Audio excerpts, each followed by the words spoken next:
Hello, everyone, and welcome in again to Perspectives, the home edition. This used to be my dining room. Now it's more like a television studio. And I'm still married. Can you believe that? My wife's letting me get away with it. We have an unusual topic to bring you today, and one I think is going to just nail your ears back. So stick with us on this. First of all, let me introduce our guests. Dr. Ken Sharp, musical director of the Tulsa Chorale. Dr. Sharp, good to have you with us, my friend. Thank you. It's good to be with you, Sam. And Michelle Place with the Historical Society. Don, Michelle, good to see you again. Glad to be here. There is a thing called, and by thing, I just piece of music there, called The Armed Man. That's its title. It is a mass for peace. It was written by a Welsh composer. His name is Sir Carl Jenkins. He was knighted by the Queen back in, 2015, I believe was the date. And it's going to be performed here in our town. This is an incredible piece of music. It is going to be performed here in May. As I understand it, folks, Dr. Sharp, is that May 8th, the date? That's correct, Sam. This Mass is a work of great proportions in the sense that it embraces cultures from around the world toward this message of peace. And I believe that music adds the emotions and the feelings that we really want to express when it comes to various aspects of life. But the idea of expressing peace through music is a challenge, and I think Carl Jenkins has done this very well. He's gathered poetry from various cultures, and he's put it together in this historic form of the Latin Mass to make it a universal statement. And so we want to bring it to Tulsa as we approach this commemoration of the Tulsa race riot and the massacre, and look at peace through that lens, through this piece of music. As it was originally put together and performed, it's my understanding it was for the victims of Kosovo. Is that correct? That's correct. It was a commission for the festival. And I discovered it when I was on sabbatical in England a while back. I was driving through the Cotswolds and heard a movement from this Mass, and I had to pull over to the side of the road and actually listen to the conclusion. And then I went to the first town I could come to, and I went into a music store and said, what was this piece of music that I just listened to? It was that compelling to me. So when we began thinking about what would be appropriate and what would be the right piece for this commemoration year in Tulsa's life, this is the piece that came to my mind.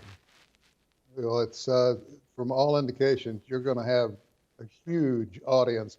Michelle, you're with the Historical Society. What's your connection with this performance? Well, the Tulsa Historical Society and Museum, like many other organizations in Tulsa, is certainly trying to do our part and to participate in the commemoration of such a horrific time in Tulsa's history.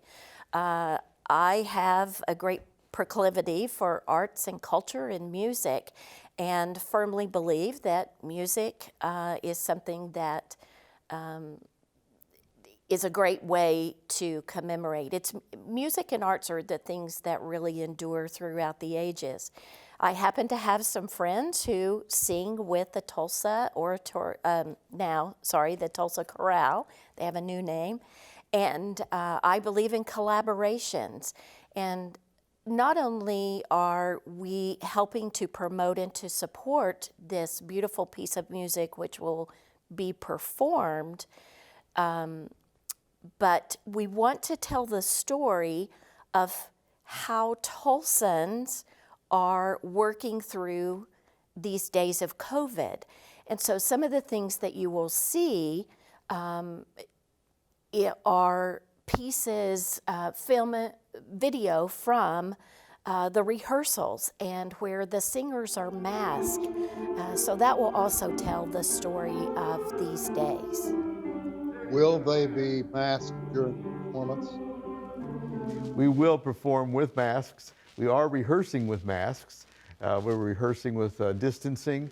We also rehearse in small groups, and then I repeat the rehearsal for another small group so that we don't have a large group in the room at the same time. And we also clear the room with a distance between each group that comes in, just to do every precaution we can do. We have added air filters to our rehearsal process, and we, of course, do temperature checks. So we're doing everything we can do to keep safety first for our singers, but it's very important for them. They want to continue to express, and we want to continue to express. I also stream my rehearsals so that folks that don't feel comfortable coming to the actual rehearsal can rehearse at home at a distance. So we're doing everything we know to do to keep safety and to keep healthy, but also to keep our art alive. Michelle, to get the word out on this, you have a monumental task ahead of you. I'm assuming you're going to push every button and pull every lever. Am I correct? Absolutely. We will be participating in marketing this piece to the community and beyond through our social media, particularly, but not only through the Tulsa Historical Society and all who are on our Facebook pages or Instagrams, but the Tulsa Chorale will be doing the same thing. So we also hope to use this footage that we put together in talking about the piece in other settings. It's also being captured for posterity that this was 2020 and 2021. Dr. Sharp, what can we do to ensure that the folk who are going to hear this understand exactly the importance of the armed man? Well, the armed man, the name itself comes from a tune that was very popular as long ago as the medieval times. This was a tune that apparently people on the street knew, kings knew it. It was a very infectious tune, so many composers used this tune to be the basis for masses and other works that they wrote.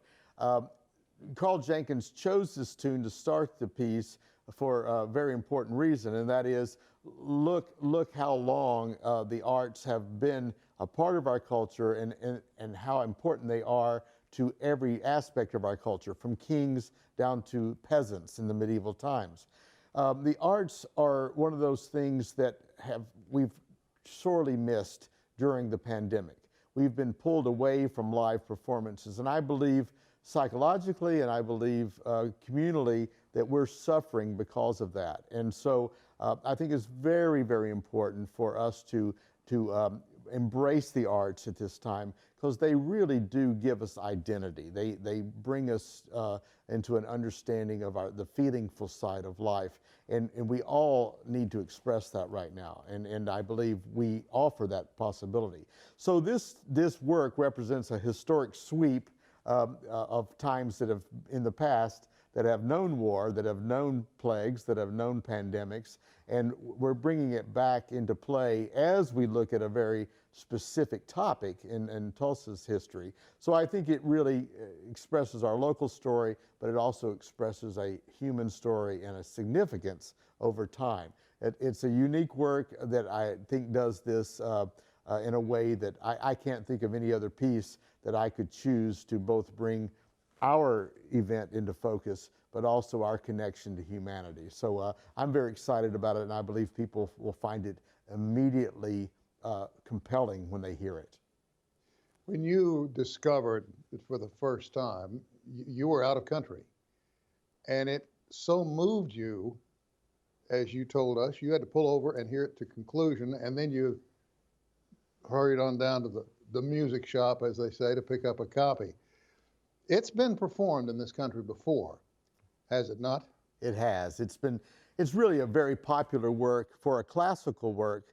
As young as this work is, usually you think classical works have to have the benefit of time to become very popular, but this work caught on immediately, and I think it's for a couple reasons. One, it's got some tunefulness and some harmonic work in it that makes even people that think they don't care for classical music, it completely draws them in. The composer, Carl Jenkins, is just as well known as a jingle writer as he is a classical musician. He's written songs that have been featured by the De Beers Diamond Company as their commercial. He's written themes that have been used by Delta Airlines for their commercials. So you know this person has a gift of melody and a gift of the earworm, that he can write a tune that will stick with people. But he's also a classical musician, as you said, knighted for his work in great composition. So it's got all the hallmarks of a classic work in terms of its composition. So it really appeals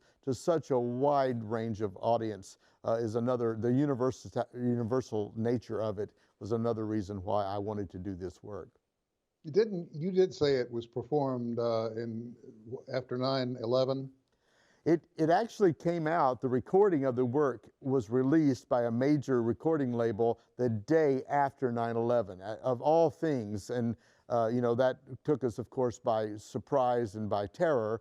But that is another reason I'm drawn to it, is because that work had a significant moment after 9/11, and I believe it fits our Tulsa massacre situation very well, and its ability to both focus on the horrors of war and the horrors of that event, and then bringing reconciliation and peace, the message of peace, to the story as well. Most folks don't understand, because you know we live in an area that has been the center of the universe in some cases of certain music styles. Newcomers to this part of the world don't really have a grasp of that, but they're finding out about it. One of the things that I've seen occur happened when, and I harken back to my college days, there was a fellow named Vasav Nelibel, who was the director of Radio Free Europe, who was also a composer slash director. He wrote a prelude and fugue that we had the opportunity to play when I was in school, and he was the director of the piece that he wrote.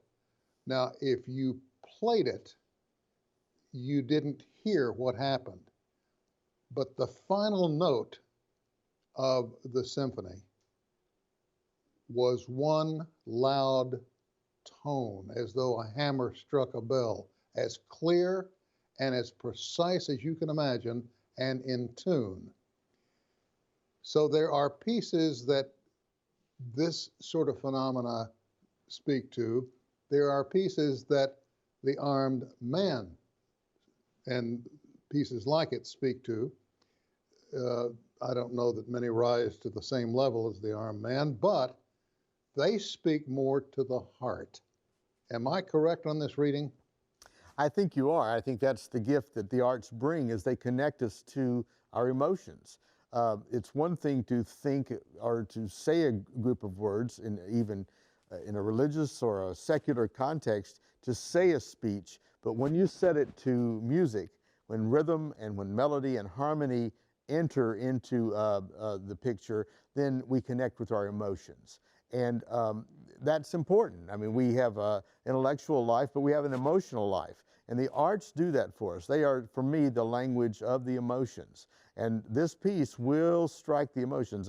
You know, Nellie Bell, interesting composer, very great brass writing that came from him. This piece has a brass section that is going to bring the sounds of war to mind, because he wrote very purposefully the terror of that comes out of war, and the poetry speaks to some of the terror. There's a poet from a Japanese survivor of Hiroshima that comes to a climactic moment, and in which, after this big war scene takes place, we have to stop for 30 seconds and just pause, because he's trying to imitate the aftermath of a bombing, which is this terrible, quiet period that would happen after a bombing. And I've never seen a work that can capture that like this piece does. And you have to really be in the room, as you say, to experience that. But it does draw emotions in a way that I would say is a safe thing. I mean, it allows us to deal with our emotions in a very safe environment, and that's what the arts do for us. You know, Michelle, as I listen to the good doctor speak, I am struck with the fact that you sometimes have to play catch up to retrieve historic events or historic items. But in this case, you're right on the edge of watching it happen, aren't you? You're going to see history unfold. I am. This is a very different position for me. That's a lovely way to put it. One of my friends accuses me or describes me often as I tend to look back because that's the nature of what I do professionally. Sure. And so to be able to participate in something in the present with this history in mind, I think the words for me that articulate would be history helps us meet our future. And so by this, Well said, well said.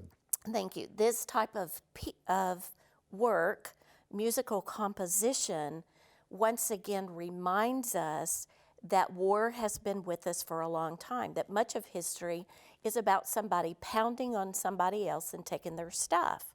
And so you can look at different periods of history, and I like to look for those stories of the human condition.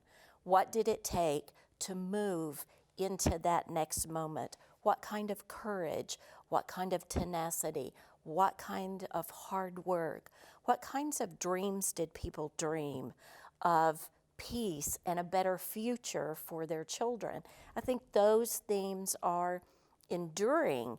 And here we have this piece of music that is going to so beautifully encapsulate that idea of war has been with us many, many times, but we need to work for peace. And I think that's what the commemoration of 1921 Tulsa Race Massacre is about.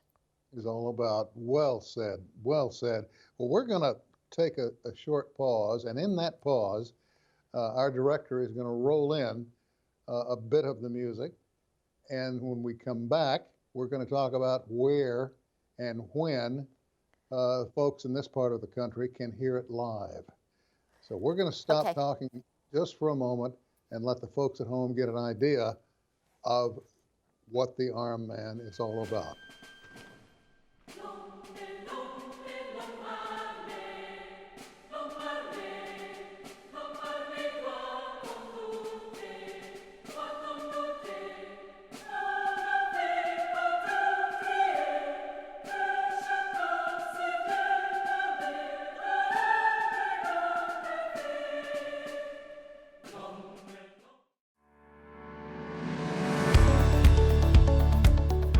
And we're back. Let's talk about where and when folks can hear this. Ken, why don't you give us the rundown on where it's going to be performed and when and all of that, if you would. Well, this is sort of the story, Sam, of 2020 and 2021.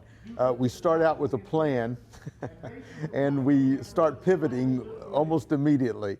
And by that I mean this year, our plan has been all along to perform this work at Booker T. Washington High School in Tulsa. We have a wonderful collaboration that we've been working with the choral director at Booker T. Washington, so that some of the young singers that are in that choral program could collaborate and work with the Tulsa Chorale in this performance. Of course, geographically, that's important for the Race Massacre in terms of where we wanted to perform the work. We wanted to be closer to the location of where all this historical information comes from. But we also know that we want to represent the diversity of our community in the presentation. So Booker T. Washington has a historic and a practical collaboration component to us. I've really enjoyed my collaboration with the choral director there to conceive of this a couple of years ago when we started our planning. So we will, our plan is to perform at Booker T. Washington High School in their Performing Arts Auditorium.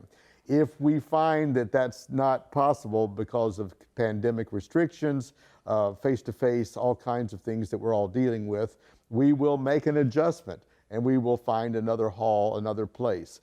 We've not ruled out anything. We find that if we might have to perform in an open or outdoor space, we've discovered we can do those sort of things. But our first desire is to be at Booker T. Washington High School.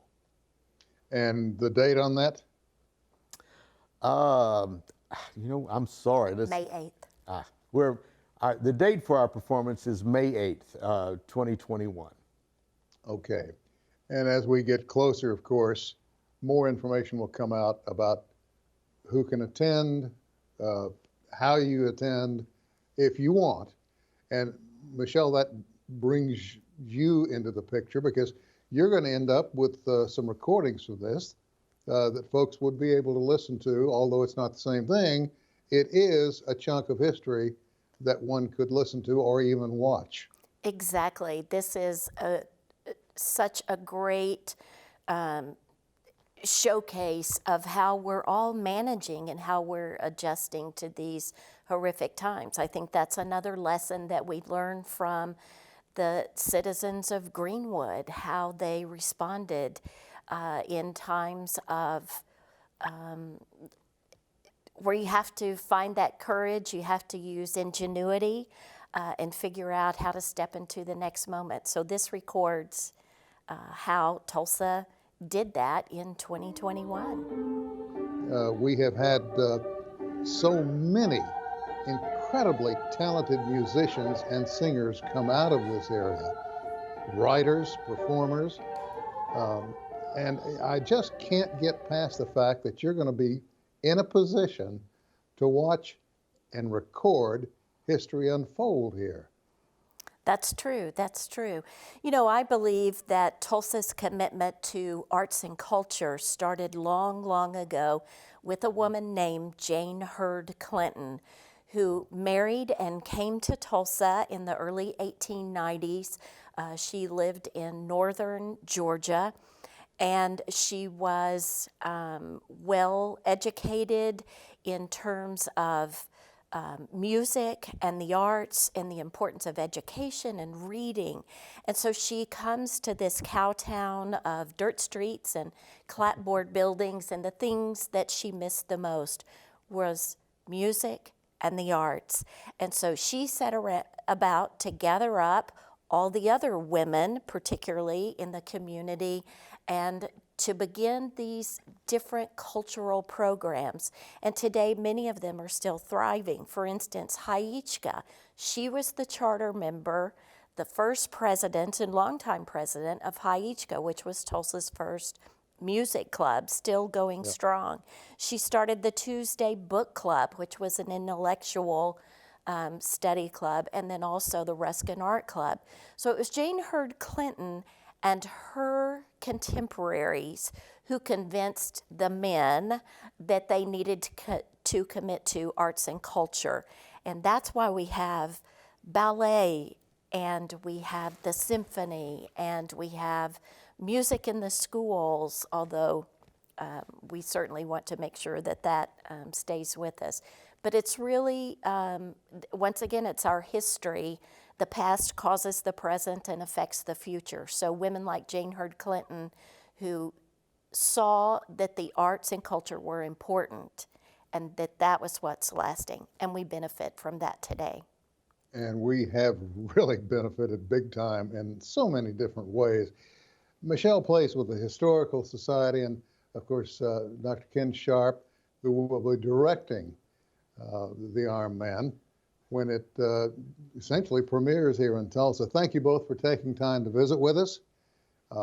Please keep us posted. Let us know as we get closer to the performance date, and perhaps we can get you guys back and talk more about it, stir up a little more interest in the community, all right? Would love to. Thank you, would love to. All right, consider it done. That's all the time we have for this edition of Perspectives. Thank you for joining us, and we will see you next time.